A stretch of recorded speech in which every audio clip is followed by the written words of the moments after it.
Նիկոլ Փաշինյանի ԱԱԾ-ն այլևս չի դիմում քահանաներին վեհափառի անունը զեղչելու խնդրանքով։ Կիրակի օրը Սևանի Սրբոց հրեշտակապետաց եկեղեցում պատարագն ընթացել է մեծ պահքին բնորոշ ձևով։ Այդ արդեն միանշանակ է, որ ոչ մի փոփոխություն չի եղել։ Այսինքն դուք չեք զեղչել վեհափառ Հայրապետի անունը պատարագի ժամանակ։ Այդպիսի գիտավորություն ենք ունեցել, ոչ առիթ ենք ունեցել։ Սահմանված կարգով ոնց միշտ եղել է, այդպես անցկացրել եք պատարագը։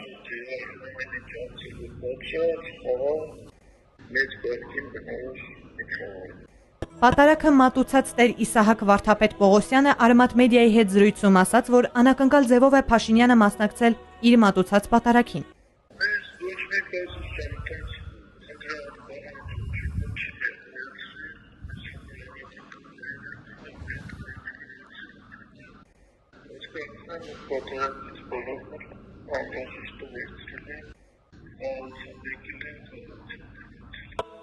Ստացվում է, Նիկոլ Փաշինյանին այլևս չի հաջողվում գտնել այնպիսի քահանայի, որ կզեղչի վեհափառի անունը, թեև կան տեղեկություններ, որ իր կողմն անցնելու համար իշխանությունն անգամ մի քանի միլիոն դրամ է խոստանում քահանաներին։